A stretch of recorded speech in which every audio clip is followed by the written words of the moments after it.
আজ ৮ই আগস্ট।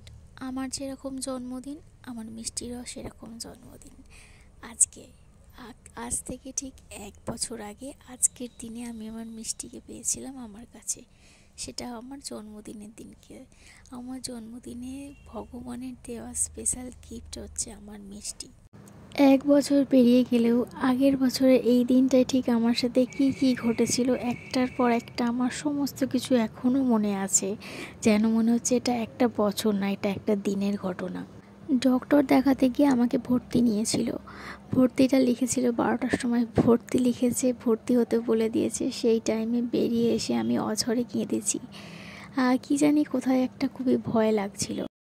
যাদেরকে কাছে পাবো, পাশে পাবো এই টাইমে এক্সপেক্ট করেছিলাম, সেটা কিছুই হয়নি। যখন ডক্টর দেখাতে যেতাম, মা সাথে ২বার গিয়েছিল। তারপরে আমি বলেছিলাম যে তোমার আর যাওয়ার দরকার নেই, আমি একাই সবটা সামলে নিতে পারবো। কারণ ভিতরে কাউকে ঢুকতে দেয় না, সে আমাকে একাকেই সমস্ত কাজ করতে হয়। তো সেই জন্য মাকে বলেছিলাম তোমাকে যেতে হবে না। তো রুদ্র আমার সাথে যেত। তো আমার রাস্তাটুকু আমার সাথে যেত আর আসতো, কিন্তু ভিতরে সমস্ত কাজকর্ম আমাকে একাই করতে হতো। তাই যখন ভর্তি লিখেছিল তখন একটু কিরম মাইন্ডটা অন্যরকম হয়ে গেছিলো, সেজন্য একটু কান্না করে ফেলেছি আর কি। তো ভয় আর কি, যে কী হবে ভিতরে গিয়ে আমি জানি না কিছু। এই সমস্ত এক্সপিরিয়েন্স কোনো দিনও হয়নি, আমার এই প্রথমবার হবে। তো সেটা তো একটা অন্যরকম থাকে, পাশে কেউ নেই, শুধু রুদ্র আছে। তো কান্নার জন্য এসে গিয়েছিল আর কি হঠাৎই। তারপরে রুদ্র আমাকে সামলে নিয়েছে। তারপরে মাকে ফোন করেছিল, মা একটু বোঝালো। তো তারপরে আর কি আমি ভর্তি হতে চলে গেলাম। তো তখনও গিয়ে ভাবছিলাম হয়তো আমাকে একটুখানি চেক আপ করে ছেড়ে দেবে, তারপরে অনেক পরে হয়তো ভর্তি নেবে। কিন্তু না, আমাকে সেই যে লেবার রুমে ঢুকিয়ে দিয়েছে। আমি তখনও জানতাম না যে ওটা লেবার রুম, কারণ এতটাই পরিষ্কার পরিচ্ছন্ন। তো তারপরে আমাকে একেবারে বার করে মিষ্টি হয়ে যাওয়ার পরে, সেই রাত্রিবেলায় আমি লেবার রুমে ঢুকেছিলাম ঠিক দুপুর ১টার সময়। তারপরে আমার পাঁচটা থেকে ব্যথা উঠেছিল, নর্মালি ডেলিভারি হওয়ার যে পেন, তো সেটা। তারপরে আমার ডেলিভারি হয়েছে সেই রাত্রিবেলা ১২টার আগেই হয়ে গিয়েছিল। তো তাই জন্য ৮ তারিখেই আমার জন্মদিনেই আমি আমার মিষ্টিকে পেয়ে গেছিলাম। তারপরে ১২টার সময় আমাকে লেবার রুম থেকে বার করা হয়েছে, অন্য একটা রুমে রাখা হয়েছিল আমাকে আর মিষ্টিকে দুজনকে। আজ একটা বছর পরে আমার ভীষণ ভালো লাগছে, সেই দিনটার কথা বারে বারে মনে পড়ছে তোমাদের সাথে যখন শেয়ার করছি। তো কিছু কথা থাকে যেগুলো শেয়ার করলে ভীষণ ভালো লাগে, আরও নতুনত্ব পাওয়া যায় তার মধ্যে। মনে হয় যে সেই দিনটা আমি ফিরে পেয়েছি আবার নতুনভাবে। তো তাই জন্যই তোমাদের সাথে এই সমস্ত কিছু শেয়ার করছি।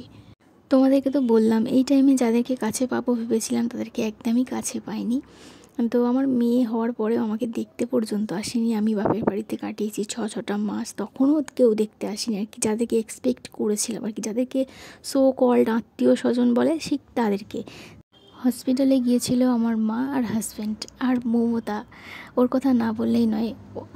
আমি ভাবতেও পারিনি যে ও আমাকে দেখতে যাবে। ও আর ওর হাজব্যান্ড গিয়েছিল আমাকে হসপিটালে দেখতে। এটা আমার কাছে অনেকটা বড় পাওনা। আর যেদিন থেকে জানতে পেরেছি আমি প্রেগনেন্ট, সেদিন থেকে ওর সাথে আমার কথা হয়। তবে সেদিন থেকে রোজ ও নিয়ম করে প্রতিদিন আমার খবর নিত যে আমি কেমন আছি, ঠিকঠাক খাওয়া দাওয়া করছি কিনা। তো এই জিনিসগুলো একটা বন্ধুর থেকে পেয়েছি, এটা আমার কাছে অনেকটা, জানো তো। এর আগে যত বন্ধু পেয়েছি সব নিজের স্বার্থের জন্য আমাকে ভালোবাসে, কিন্তু মমতাকে বন্ধু হিসেবে পেয়ে আমি ভীষণ লাকি। বন্ধু যে এইরকম হতে পারে, সেটা ওকে না দেখলে জানতাম না। সবশেষে একটা কথাই বলবো, আমার যে বেবি হয়ে গিয়ে ১ বছর হয়ে গেছে, এতদিন ধরে যারা বলতে যে কিরে কবে বেবি নিবি, কবে বেবি নিবি, এত দেরি হয়ে যাচ্ছে, তারা এখন কোথায় একটু বলবে? এই একটা বছরে একবারও কি দেখতে এসেছো আমার বাচ্চাকে? আমি বাচ্চাকে নিয়ে কেমন আছি?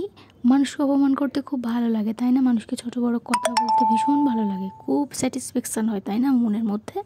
আসলে তারা এই কথাগুলো কেন বলেছিল জানো তো? তারা হয়তো ভেবেছিল আমি হয়তো কখনো মা হতে পারবো না, তো সেই জন্যই হয়তো আমি পিঞ্চ করে লোককে কথাবার্তা এরা বলে থাকি। সব শেষে আজকের দিনে আমার একটাই চাওয়া, মিষ্টি যেন সারা জীবন হাসি খুশি থাকে, সুস্থ থাকে, যেন অনেক ভালো মানুষ হয়ে ওঠে। আর মিষ্টিকে আমি এটা শেখাবো, মানুষকে অকারণে কোনোদিন অপমান করতে না, যাতে তার খুবই কষ্ট হয়।